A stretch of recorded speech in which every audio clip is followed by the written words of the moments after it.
Greetings. Welcome to today's exciting event. I'm Tim Stark and a professor of civil engineering at the University of Illinois and a technical director of the Fabricated Geomembrane Institute. Today is our second webinar of 2023, and we have a number of other webinars, 10 planned for 2023 with great speakers and timely topics. I'll show you the next webinar speaker and information on the last slide today.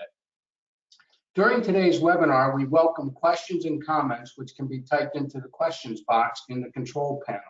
You may send in your questions at any time during the presentation, and our speaker will address them at the end of today's presentation. Viewers attending the Japan, Australia, and South Africa time zone presentations, please submit your questions during the presentation or in the follow-up survey that you will receive after the presentation. And Tom will answer your questions in the follow-up podcast. Okay, a PDF of the slides is already available in the handout section of the portal for you to download and follow along during the webinar. The recording of this webinar and a PDF of the slides will also be made available on the FGI website after today's presentation. Finally, a PDH certificate will be sent automatically to all who attend the entire webinar. Okay, today's webinar is titled, The Role of Geosynthetics in Combating the Effects of Global Warming. Our speaker today is Tom Sangster. He is a professional civil engineer with more than 30 years of experience in geosynthetics and geotechnical engineering. He is the managing director of Downley Consultants, an international consulting engineering firm specializing in geosynthetics and trenchless technology projects. Tom has undertaken and managed many geosynthetic projects throughout the world. His experience in geosynthetics encompasses innovative applications, contract and risk management, international standardization, and product development. As I mentioned, the title of today's webinar is The Role of Geosynthetics in Combating the Effects of Global Warming, obviously an important topic right now. So Tom, thanks so much for squeezing this webinar into your busy schedule and joining us from Geneva, Switzerland. So the webinar controls are yours. Thank you, Tim, for the kind introduction, and I hope everybody can hear me okay. Yep. Good morning. Good afternoon, good evening, good middle of the night, depending where you are in the world. It's a real pleasure and a privilege for me to be here, and I'd like to thank Tim for asking me to prepare this webinar. The title is, as Tim says, The Role of Geosynthetics in Combating the Effects of Global Warming. Come on, slides, next slide. We are talking about impacts, adaptation, vulnerability. We see a lot in the media about global warming, but a lot of it is, as it was up to the COP26 conference in 2021, talking about things that will happen in 2035, in 2050, or things that we need to do by 25 or by 2050. And it was still all about science and what's going to happen in the future up to 2021. And the IPCC report of that year focused on that, as all the previous ones had done. And it made us, I think, fall into a false sense of security that climate change is something in the future. It's going to happen in the future. And we have this window of opportunity, 10 years, 25 years, whatever it might be, to stop it happening. But the reality is not that at all. The reality is climate change is here and now. And we saw in 2022 a move now to talk about impacts, adaptation, and vulnerability. What's happening now and how we're going to adapt ourselves to that rather than the longer term picture. And suddenly this has come to the forefront. And we know there are already increases in extreme high temperatures. Pretty much wherever you live in the world, you've seen these changes. We see torrential rain, much more frequent and much more violent in many cases, rainfall events. We see droughts. We see weather conditions conducive to wildfires, a lot more of those. So effects to adapt to a changing climate are imperative, but we have to beware of maladaptation, when the effort to deal with those impacts of climate change does more harm than good. And that's what I want to look at today, how that is happening and how with geosynthetics we can mitigate that harmful effect. The impacts. It's not difficult to find examples of impact. You look across the bottom from the left, in 2020, Australia was suffering wildfires. In 2021, a drought, the big dry was still going, as they called it. By 2022, Brisbane was flooded. Those steps don't go down to the sea, they should go down to a nice riverside restaurant. It moves from one extreme to the other very, very quickly.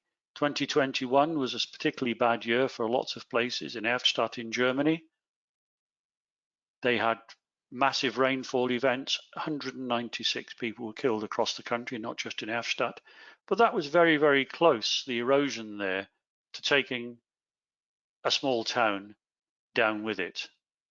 Very, very scary. Can you imagine being that poor man in China in the metro train?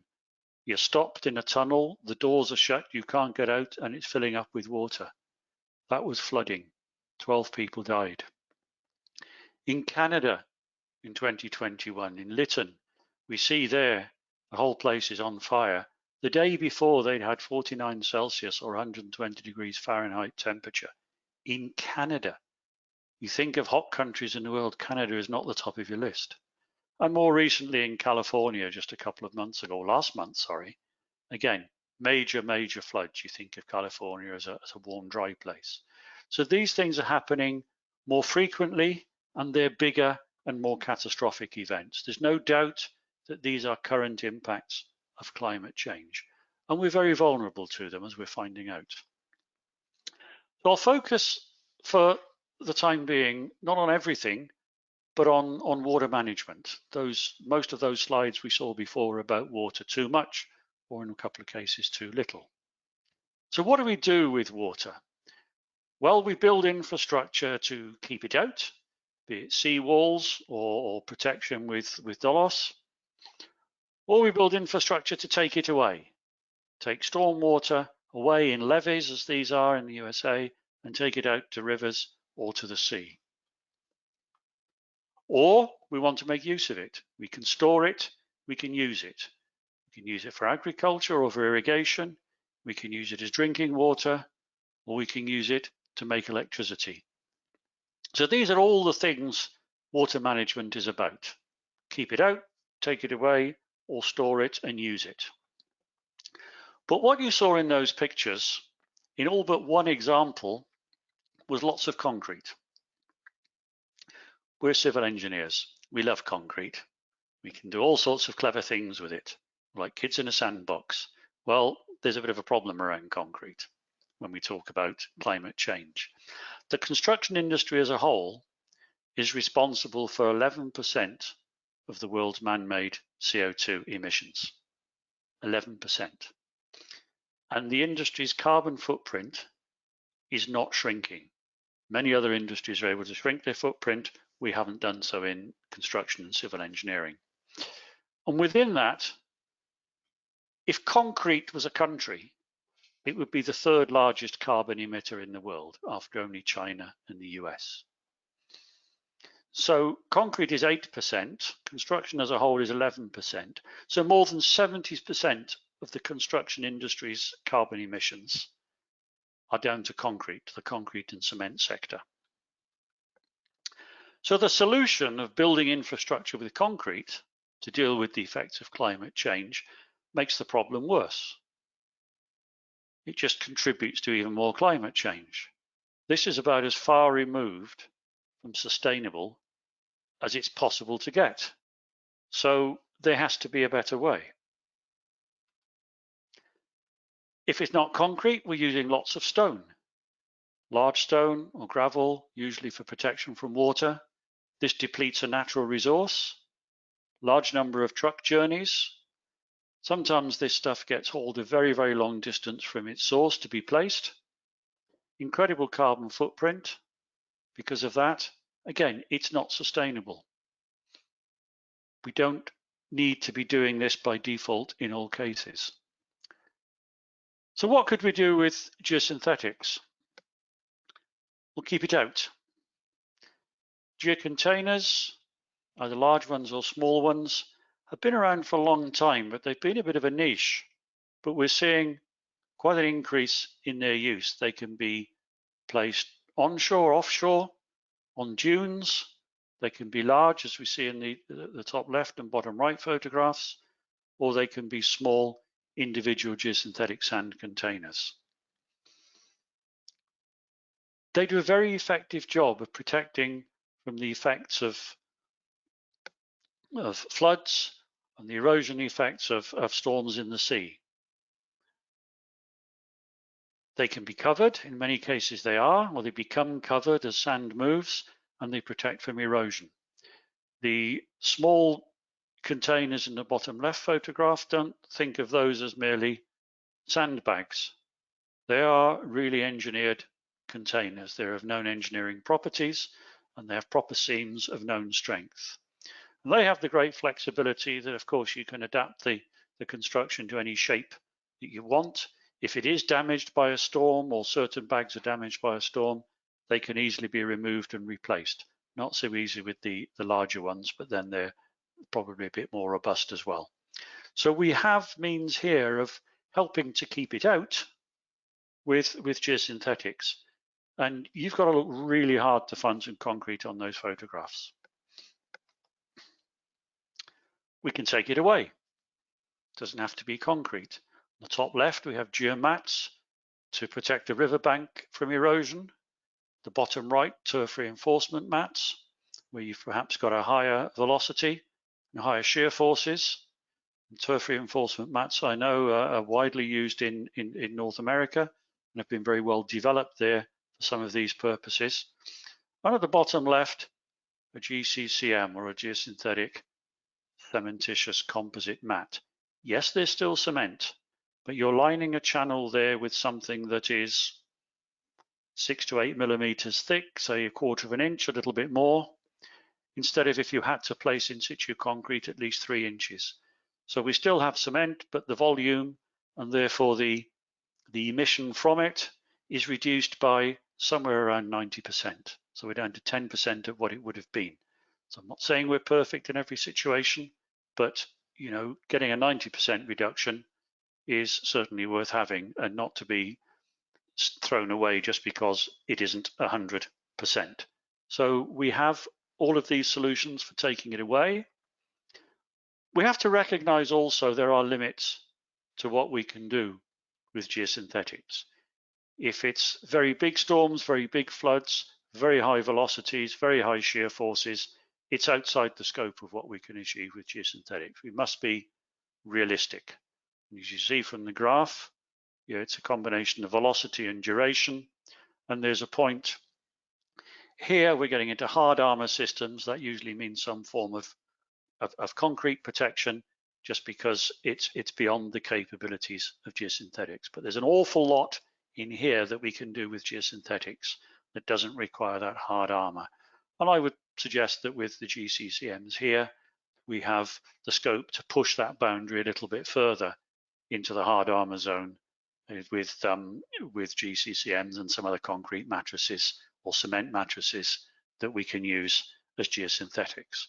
So we can do a great deal, but we must be realistic. We can't necessarily do everything. Store it and use it. We want to use the water. We're looking mainly so far at situations where there's too much water and we've got to train it and take it away. But also, sometimes there's not enough water. So when we do get it, we want to keep it. In arid, dry regions, you need it for irrigation. Agriculture, you may use it for aquaculture, fish farming. All of these can be done without building a concrete box. You can do it again and look, you can see some concrete there, but not a great deal. So we have a lot of solutions that enable these things to be done, both where there's an excess of water and with a shortage to make sure we don't lose it and we can make good use of it. Soft solutions, stormwater storage. On the left, it's not easy to see, but this area here is a slightly darker green, just the same width of these little stone weirs. There's a turf reinforcement mat under there in this swale. So that's a stormwater, surface water channel, very aesthetic, fits in very well, looks to me a great deal better than putting precast concrete channel blocks in there, probably cheaper, and does the job just as well in keeping that water and having the shear resistance not to get ripped away and eroded as the water goes down into what looks like the beginning of a culvert at the bottom of the photograph. On the right, we're using geosynthetics with SUDS, Sustainable Urban Drainage Solutions. These are assembled on-site open boxes made from PE or PVC, and then you put a geotextile around them as a filter. And these provide storage in the system, storage capacity in that stormwater system where it's controllable so it doesn't run off all over the place as soon as there's a bit of a storm.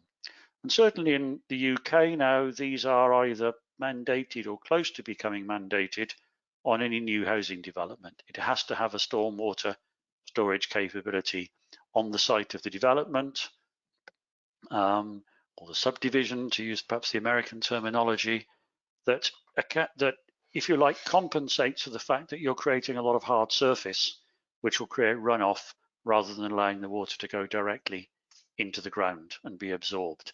So here again, geosynthetics, creating storage in the solution, creating soft solutions that enable us to cope with these excesses of water when they occur.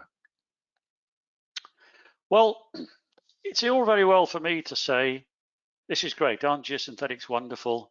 They reduce the environmental impact, they reduce the carbon and CO2 emissions. But how do we know? How do we measure that? How can we, we're engineers, we like to have numbers and data and proof of things. So this is how it's done with life cycle analysis. And these are quite sophisticated analyses, and I won't claim to be an expert in them. There are plenty of people who are, but we'll go through the basic principles of how we measure these environmental benefits. So the environmental impacts of anything, but we'll talk about infrastructure construction, come into all of these categories: greenhouse gas emissions, which contributes to global warming potential, particulate matter formation, which could be microparticles in the air, ozone depletion, eutrophication, we'll explain that, abiotic resource depletion, we'll explain that as well, acidification is self-explanatory, as are land use related impacts and cumulative energy demand. But the whole analysis, the larger sustainability analysis, comes really across these 5 topics across the bottom: energy, resources, climate change, ecology, and human health. Those are the impacts. So what are all these categories? Greenhouse gas emissions, global warming potential. Yes, we know what that is. It's CO2 and methane. Photochemical ozone creation potential. So that again contributes to a greenhouse effect. Ozone depletion potential. We hear about this over the poles. Eutrophication. This is where, I'm sure we're all familiar with this, you have a body of water very enriched in dissolved nutrients like phosphates from fertilizers that stimulates algae, and you get these blooms of colored algae on rivers, on waterways, and even in the sea. And those result in depletion of dissolved oxygen as well, which makes it very difficult for other water life, sea life, fish to survive. Abiotic resource depletion potential. This is depletion of non-living resources, fossil fuels and minerals, and there are 2 subcategories. One is fossil fuels, which are a finite resource. We don't like them, but we have to realize they're a finite resource. And then non-fossil resources, which is other minerals, essentially. Acidification potential is self-explanatory, as are the last 2. And we can split the cumulative energy demand into non-renewable and renewable if that data is available. So these are all the things that people look at in doing a life cycle analysis. And there are standard ways of doing this, and there's a very good ISO standard, the 14000 series, around environmental product declarations that established the procedures for how to make an environmental product declaration and how to do it in a way that everybody understands the same thing and makes similar declarations. So you're taking all the input data to make this declaration about the impact that a product has on the environment. The system covers all the stages, from product stage, construction process, use, end of life, so that's cradle to grave. Excuse me. Some of the early life cycle analyses just really went cradle to gate, so through the product and construction process stages and not the use stages, but it is more common now and becoming required to go right through cradle to grave. And as you see at the end, stage D, the benefits and loads from, so there's a benefit potentially from reuse, recovery, and recycling, which is a sort of a negative impact. And you can also see across the bottom within these environmental product declarations, it's not necessarily the case that you have to declare every single module. You'll see some MNDs there in B4 to B7, module not declared. So you may not have been able to establish that because the replacement, the refurbishment perhaps might be part of a particular project and not in the general environmental product declaration. But it still goes an awful long way to being able to calculate all of the emissions from both the manufacture, the transport, the use, and then the end of life disposal of a product. And they apply to lots of products, but we'll do them specifically here, obviously, for construction products. And this is what it looks like. You remember these categories: ADP, abiotic resource depletion, ODP, ozone depletion potential, POCP, photochemical ozone creation potential, acidification potential, and then energy demand. Oh, sorry, eutrophication potential at the right. So we can look at what the contributions are from different phases, and I won't go into the big table at the bottom, but that's just an example of the way these are done and how they're accumulated. And we see from the graphs there that the A1 and A3 colors, so the mid blue and the light gray color, are the largest contributors, and those are raw material itself and manufacturing process. So in most cases for construction products, those are the largest contributors. Transport is still relatively small. Depends a little on distances transported, of course. And you also see in some cases there's a bit below the zero line. That's D. That's this recovery, reuse, recycling at the end of life. So that can give you a benefit rather than a cost in environmental terms. So we're able to calculate this for products, and then products manufacturers can produce environmental product declarations. And these are just some examples from the geosynthetics field, different companies in Europe, I think all, and they produce these. They're expensive to produce, they take a long time. You have to set up a model. Once you've done that, repeating it is simpler. But these we see in Europe now, in some countries are getting towards being mandatory, and I believe in one or two might already be there. But my feeling is that within the European Union, we'll see these becoming mandatory for construction products over the coming years. A concern is whether that's just a policy to tick a box and say we are requiring environmental product declarations, or whether it's going to be used to make comparisons between products and to change the way we think and the way we do things to drive down and take the level of environmental impact into account in selecting methods of what we do.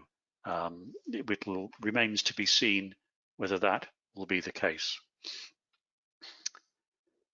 To measure the environmental benefits, the European Association of Geosynthetic Product Manufacturers, about 2019, probably 5 years ago when they started, commissioned a specialist laboratory and research organization, to take 4 situations and make a detailed life cycle analysis comparing a geosynthetic solution with, if you like, the conventional non-geosynthetic solution.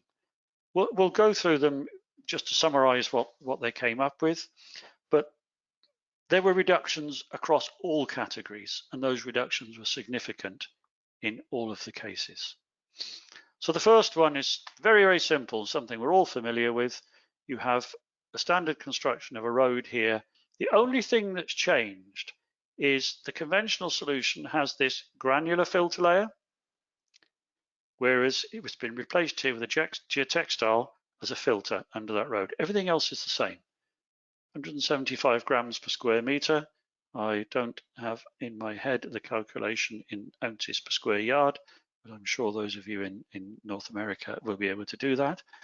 And then the life cycle analysis was done across all these categories: acidification, eutrophication, etc., including water use as well, for the 2 solutions. And in each case, the gravel-based filter, which is this one, A1, was it was set at 100% as its total of all these in each case. And we see here the geosynthetic-based one by comparison. Now, these are not insignificant reductions in emissions in environmental impact categories. Even here, we have a 75% reduction. And in most cases, in all the other cases, more than 80%, and in most of them, more than 90% reduction. So it's not a marginal gain. It's a really, really big gain just from that one little change. Everything else stayed the same. It's not as if we tried to change everything here and go back to absolute basics of how we construct a road. It's just that one thing. Another one situation we're probably familiar with, taking a foundation and stabilization. This may be a road foundation. You have the soil, you put a thick non-frost sensitive granular layer on top. Then we have the ballast substructure and then the road surface layers on the top. Now in this case here, part of this material has been replaced and we have a geogrid.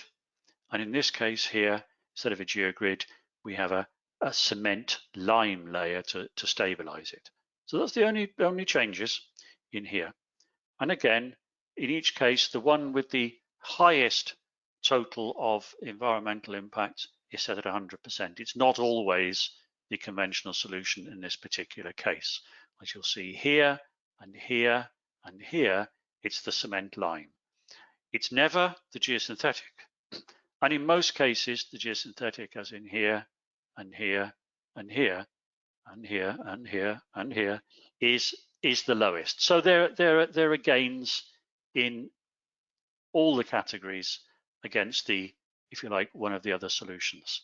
Not as marked as we saw in the previous case study or in the next 2 either, but still worthwhile. And from very, very simple changes. And we see that overall, probably this comes out as having the least environmental impact. Oops, wrong way. Another simple one that we're very familiar with, a landfill cap. This is EU guidelines, but from recollection, it's not a lot different in North America. This is the bottom of the landfill. Here's the landfill. On top for the cap, you have a mineral sealing layer, protection or separation geotextile, 50 centimeters or excuse me, about 18 inches of drainage layer, and another geotextile on top, and then 1 meter of recultivation capping layer. And the only thing that's changed is here. Instead of these 3 separate materials, we still have the 2 geotextiles, but they're part of a geocomposite drain, so a geosynthetic drainage layer in there. Everything else is the same. That's the only thing that's changed. And again, on the left without the geosynthetic, on the right with the geosynthetic, 100% conventional solution, and look at the reductions in environmental impact. Obviously land competition, there's no change, but on everything else, even here we have 55% reduction. and that's energy demand. But look at all the others, we're down at this 70, 75, 80% reduction, even more in many cases. So very, very simple, not making massive change, it's just one small change, and we're already taking an enormous amount of reduction of environmental impact. And the fourth one, the last one of these, something again we're probably fairly familiar with, a reinforced concrete, cantilever retaining wall on the left, and then the same dimensions of structure using a geosynthetic, usually a geogrid reinforced soil structure on the right, and then a little facing wall. So again, make the comparison between the two. On the left without the geosynthetic, on the right with the geosynthetic. And again, with the exception of land competition, where there's still a big benefit, we're seeing reductions in emissions here of around the 80% mark right across.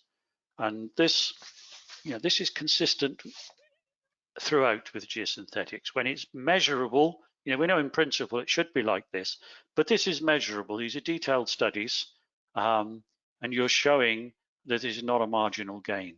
There are gains right across the board here in all of these cases. Very significant in 3 cases, and worthwhile nevertheless in the 4th case. Well, that's great. We've reduced our emissions, but it has to cost more. And nobody wants to spend extra money. There's always this dilemma. Yes, we can have this. It's nice to have, and we'd really like it, but it's going to cost us more, isn't it? Well, let's see. In the Eurogeo conference that was held in Poland just a few months ago in September of last year, there was a paper following on from that EAGM set of case studies that we just looked at that took 2 of the cases and did a very, very detailed cost comparison between the 2 scenarios that they used. So we'll look at the 2 of those. The landfill capping, you remember, all that was changed was to replace a mineral drainage layer in the cap with a geosynthetic geocomposite drainage layer. Over an area of 106,000 square meters, multiplied by about 11 for square feet. The conventional solution was $2.2 million, and the geosynthetic solution a little under 1 million. Cost reduction there, just by that one change, of 57% in the total construction of that cap. Case study 4, the retaining wall, and just per linear meter of wall, you've got a nice way to compare. Yeah, you've got a reduction from $83,000 to $29,000 per linear meter of wall. 65% cost reduction. So not only have we got really, really significant high percentages of reduction in environmental impact, where that's measurable, we've got cost reductions as well. Why would you not do this? I find myself asking. Why would you not do this?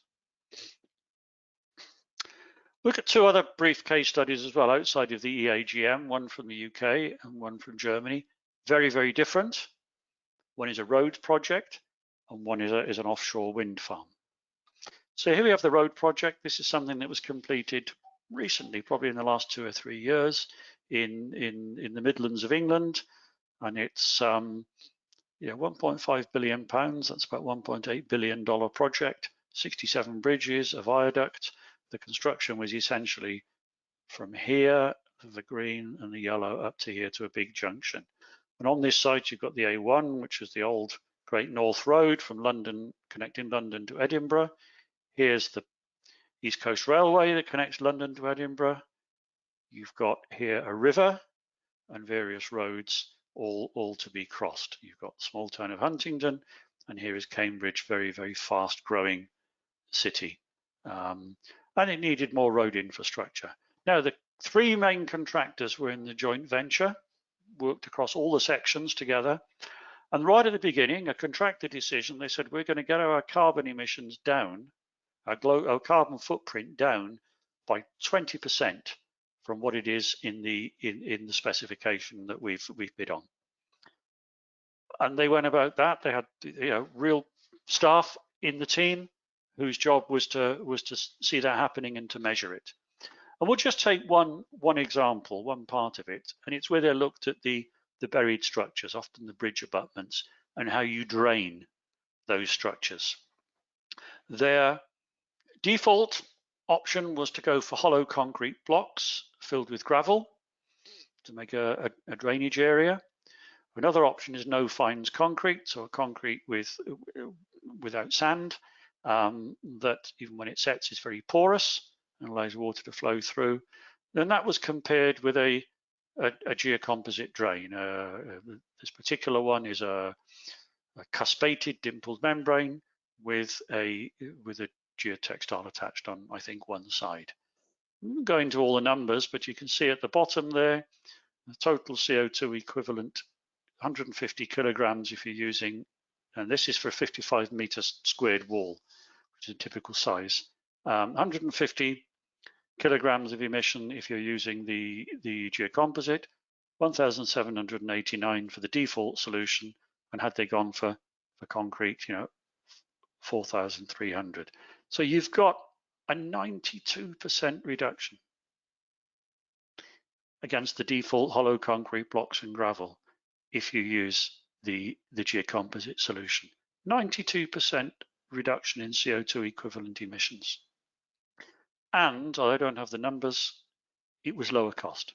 It saved money, saved time, and it saved an enormous amount of emissions.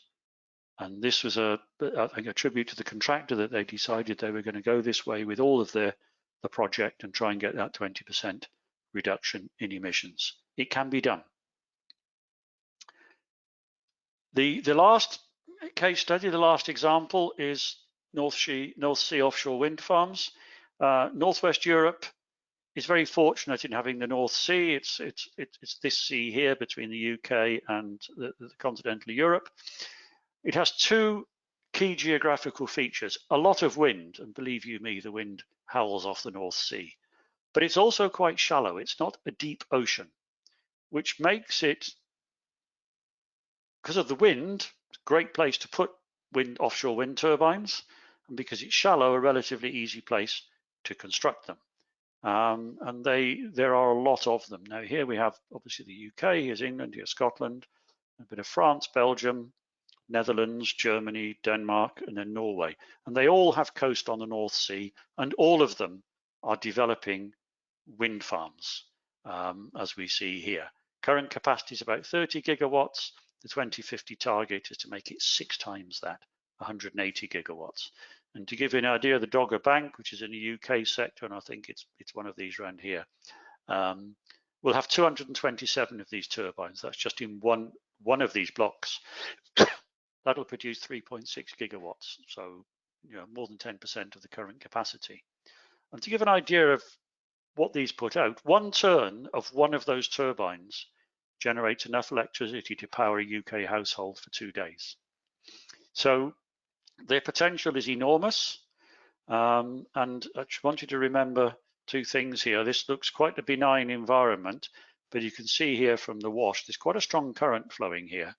And then these little yellow things are the tops of the monopiles.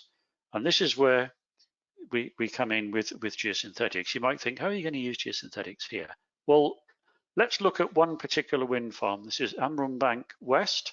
This is in the German sector, and this work was done between 2012 and 2015, so already some 10 years ago. It's 32 square kilometers, 80 turbines, and it's 33 kilometers offshore, so that's about 20 miles. And the conventional way to construct these is you drive the monopile into the ground or into the seabed, and then on top of it you put this sort of jacket with a platform, and then the rest of the column is put into that, and then all the work is done on the top. But this in the seabed needs protection from scour. If you don't protect it from scour, this happens. You lose some of the support and it starts to keel over. And you don't need me to fire your imagination with the consequences of one of these keeling over, what it might be. And normally to protect from scour, you do this. You put an armor layer and a filter layer of rock, large amount of rock down on the seabed and then drive through that. Well, that's quite difficult to do accurately. First, you've got to bring a lot of rock. You've got to drop it on the seabed and hope most of it ends up in the right place. So an alternative, geosynthetic sand containers. We saw these earlier. Again, engineered containers. We know the engineering properties of the fabric. The seams we have designed to a particular strength, and these can be filled, in this case with sand, GSC is geosynthetic sand containers, and picked up with a grab off the boat and lowered into the right position. So the first step is to put 2 layers in of geosynthetic sand containers, drive the monopile through, and then when that's done, put some more layers on top to make a collar in singular elements around that. And that protects against this happening, and you have this is the collar that we see around there. This is on top, and then the rest of the construction can go on top. And this is 80 turbines. So 80 of these were done with this method. Here we see the comparison. I want you to ignore the grey and the yellow lines. They are 2 other wind farms where this was done, but they're not really part of this comparison. So the orange lines are what the environmental impact or the emissions would have been had rock armor been used for the Amrum Bank West, those 80 turbines, and that's always set at 100% to give us a comparison. And then here we have the same categories as we saw before, all the way across there, and the blue one is the geosynthetic sand containers. So, you know, it's always more than 80%. Every single category, the reduction is greater than 80%. And it doesn't cost more. Significant cost savings compared with the conventional approach of rock armor. Quicker, simpler, just as effective, saved money, and reduced the environmental impact. So again, it can be done and it saves money. It's not a question of trading off environmental impact for cost. So that runs through it all. It's giving an overview. It's not a very technical presentation, but we're showing the principle of what we can achieve, what has been achieved already with geosynthetics. So we've shown some examples of how construction with geosynthetics enables us to reduce CO2 and other emissions, reduce natural resource depletion, to reduce energy demand, construction costs, and in many cases, the impact for residents near the construction, probably not out in the North Sea. At the same time, protecting people's lives from the effects of climate change. That's what we're doing. So that seems to me a pretty good result. So the conclusions, geosynthetics contribute significantly to reducing the climate change impact of civil engineering works. We are reducing the emissions, the energy demand, the resource depletion compared to the conventional solutions. And although I led into this by saying the big deal is concrete, it is. But if you remember the 4 case studies from the EAGM, only one of those was replacing concrete. The others weren't replacing concrete, but they still made significant reductions in emissions. The reductions in emissions and other environmental impacts are huge, mainly greater than 80%, and in some cases we saw 95%. It's not a marginal gain, it's a no-brainer. And it doesn't entail higher costs, which many might think would be the case. Indeed, quite the opposite. Both the cost and the environmental impact are reduced significantly. I put the question again, why would you not do it? Geosynthetics are a key part of these solutions, and they enable us to create this infrastructure. We need the infrastructure to adapt to these effects of climate change, to deal with the water and other things as well. We need the infrastructure. We can't escape from that, and it needs to be robust. But we need, with geosynthetics, we need to be able to do that in a sustainable way, not with lots of concrete, which just goes through a spiral of adding more CO2 and carbon to the atmosphere, which just keeps the climate change getting worse. We do have to do those long-term things of stopping these increases by 2035 or 2050. and this contributes to being able to do that while at the same time dealing with the current impacts. Be realistic. Geosynthetics are not a universal panacea. They can't be used in all situations, but that is not a reason for not using them in the situations where they can be used and they can be effective. My view is to realize these benefits, we need a change in mindset at regulators, at owners and designers, and in standards, codes of practice, and specifications to include environmental impact as a criterion in evaluation and to drive towards solutions with minimum impact in all the categories of the life cycle analysis. And I go back to what I said about how I hope the environmental product declarations will be used to make this happen. One thing that we haven't discussed that isn't included in there is recycling and using recycled materials in geosynthetics. I know it's a bit of a thorny topic, but it's one that I think we could take on board and perhaps create even greater benefits and even greater reductions in environmental impact when we use geosynthetics. That's the end. I hope you found it interesting, stimulating. I'd like to acknowledge resources and images provided by all these organizations, EAGM, NAWA, APG, Concrete Canvas, HUSCA, and TENSAR. So that brings us to the end. Time for questions when we look at photographs of the two cities where we have our offices. Thank you. Great, Tom. Thanks for a great presentation. And boy, I've always wondered, you know, driving down the highway, I see a wind turbine and it goes around. And I always wondered how much electricity was being generated. And you just said, if it goes around once, it can power one house for 2 days. Yeah, that's the big, very efficient ones that are being produced now. But yes, that gives you an idea of the scale these work on.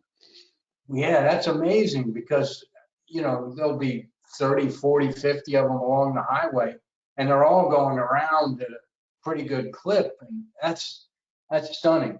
Okay, Tom, we've got a bunch of questions. So I'm just going to start at the top. That means I didn't explain things very well. Well, no, some of these are really good. How would you compare the carbon footprint of manufacturing geosynthetics with concrete?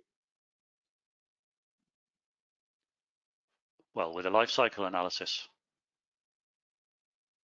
Okay. Yeah, that's the purpose of the life cycle analysis. We've seen how it's done and the results for geosynthetics. You can do exactly the same with concrete. You can take any set of materials, any assembly like that, including concrete, and you can work out, you know, right from the raw material and the transport and the energy used all the way through to the final cast concrete on site. You can do that with a life cycle analysis. Okay. So I'm afraid I'm not an expert on life cycle analysis. I couldn't go into that in any kind of detail. I just see the results. Okay. Next question. Is it global warming or climate change? You know, the phrase. Yes. Yeah, we do tend to be a little lazy and use the two interchangeably, and they are slightly different. I think for the purposes of what I'm trying to illustrate here, it should be climate change. You know, the title was mitigate the effects of climate change, and while warming is a part of that, and perhaps drives some of the other changes like the increases in precipitation and things like that, it should be climate change that we're focused on. Okay. Next question. What are the impacts to wildlife of the wind farms? If you know, it's that's a good question. I can't claim any great expertise here, but yeah, there are concerns about the impacts on birds, for example, and on seabirds where they're out offshore, and particularly some of the offshore ones. People are concerned that they're in areas where birds are known to navigate. So yeah, there is an element of concern around them. I don't think I'm really qualified to answer that question beyond acknowledging the point that the questioner makes, which is yes, there is that area of concern. Yeah. Okay. Thank you for an interesting presentation. Any thoughts on adding plastics to the ocean, especially in the case of the erosion control at the base of the monopiles for offshore wind turbines? Would it be possible to include a factor in your life cycle analysis for possibly microplastics or plastics entering the ocean? Yeah, that's a good question, and I would have been surprised if something along those lines hadn't come up in the questioning. It is a hot topic. I think there's a lot of work being done. I know certain places in Europe are looking at this, and there are authorities in Europe that are moving towards saying we won't use geosynthetics for that reason in environments where they're in contact with water that's flowing to the oceans, so even riverbank protection. I think that's a bit of a knee-jerk reaction. It is a problem. We do have to acknowledge it, and again, it's not perfect, but I think there's a lot of research still to be done before we know exactly what those impacts are. And I think once we do, then perhaps we could do as the questioner suggests. They become another line in the life cycle analysis somewhere, almost as a demerit to balance things up so that we're looking at the whole picture. But I don't think we're in a position to do that yet. We don't have enough data. But yes, again, I suppose I could be accused of painting just the rosy side of the picture and not taking into account the downside. But I think there is a balance there, and we're still very much in favor of geosynthetics. Okay, we're really getting a lot of questions here, Tom. What is the potential overall beneficial impacts of utilizing geosynthetics in construction?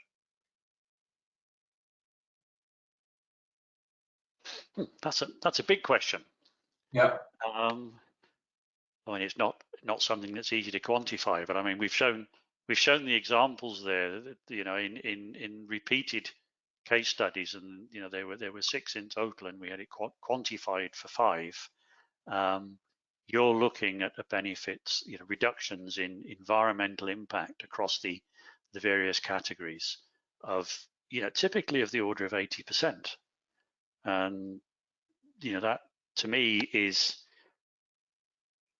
if that's consistent across all construction, then you know we've got a massive reduction there and a massive improvement in the situation. And I think, you know, I can't say what the benefit is, but I wouldn't be surprised if in the great majority of cases, if comparisons are made, you're up at those sort of levels. Okay. Does the slow adoption of these cost-effective and sensible geosynthetic options in various applications derive from inertia?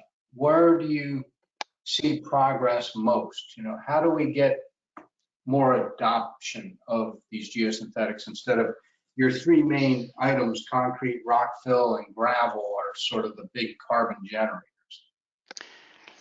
Yeah.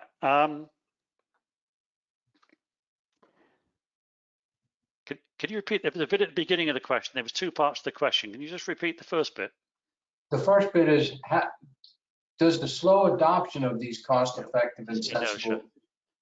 Yeah, is it caused by inertia? Yes. Yeah. There is inertia.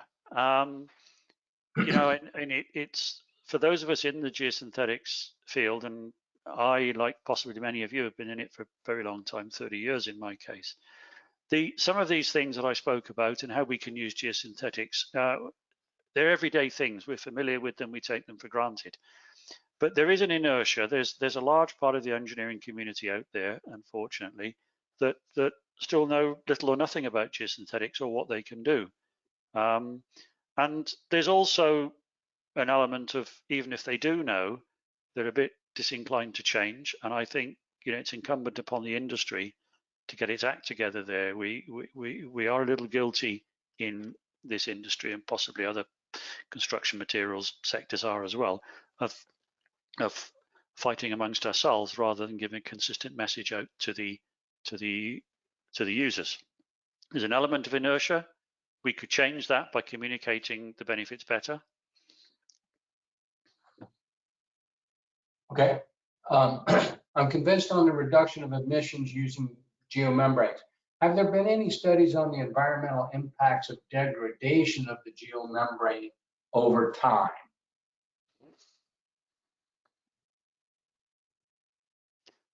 Not that I'm familiar with.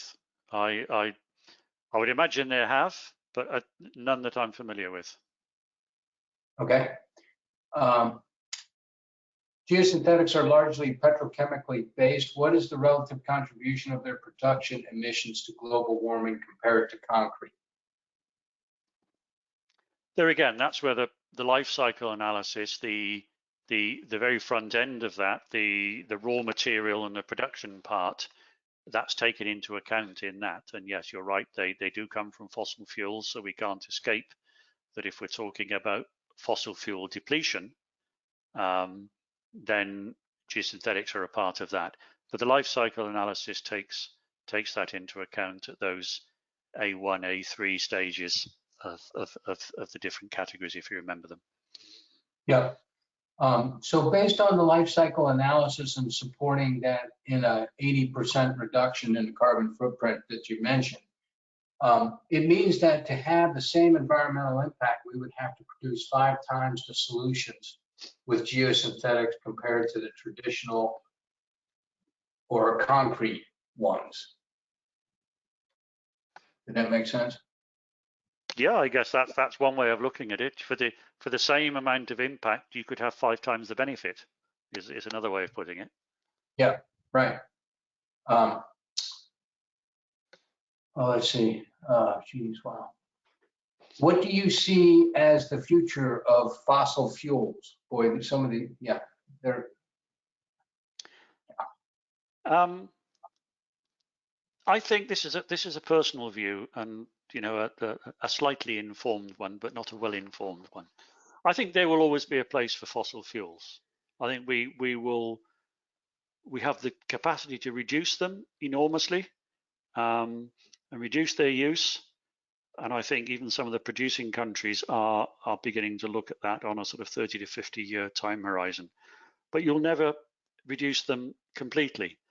They will always be part of the mix. The concern I have around that is, and it goes back to the previous question as well, if we get to a situation where there's relatively little oil being produced because there's very little demand for fuel, that's going to have an impact on the whole supply chain of the polymers that we use in geosynthetics. And we've already seen that a couple of times. If there's not enough of this going through all the crackers, we're not going to have polymers.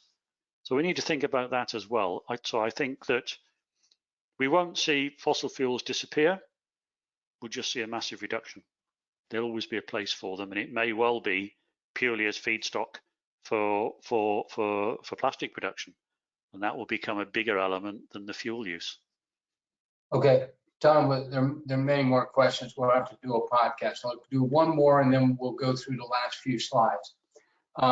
Our experience with geosynthetic use is that contractors do not have experience with them, and as a result, installation is poor, and in turn, the end product is poor. And do you have any recommendations on improving this and getting a better finished product?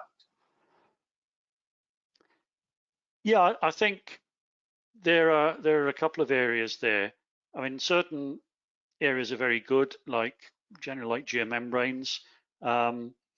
It's an element of, I suppose, 3 things: regulation, training, and communication on our part. Again, these are often things that we know how to do from our experience with other projects, and we need to communicate that to the contractors. So, there's a certain amount of training sometimes in how to place geosynthetics properly and effectively. Again, we're the people with that knowledge. We need to communicate it. Yeah. Okay, everybody, we don't have time to get through all the questions. Tom will answer all of them in a podcast. Please send additional questions through the follow-up survey. Tom, can you go to the next slide, please? Okay, here's Tom's contact information at Downlead Consultants if you'd like to contact him directly, or me or Jen. Next slide, Tom. Our next webinar is March 14th, 2023 at noon Central Time.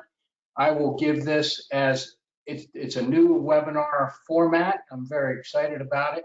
I'll give part 1, geomembrane damage during oil and gas operations, and Professor Jorge Zornberg will give part 2 the following month in April. So very excited about this kind of different webinar format. Okay, Tom, last slide. And here's some things on the website you can go to. Just get that QR code, and you can see all the prior webinars and listen to them again and get PDH certificates. So thanks for joining us. Tom, thank you so much for a great presentation and a really new topic for us.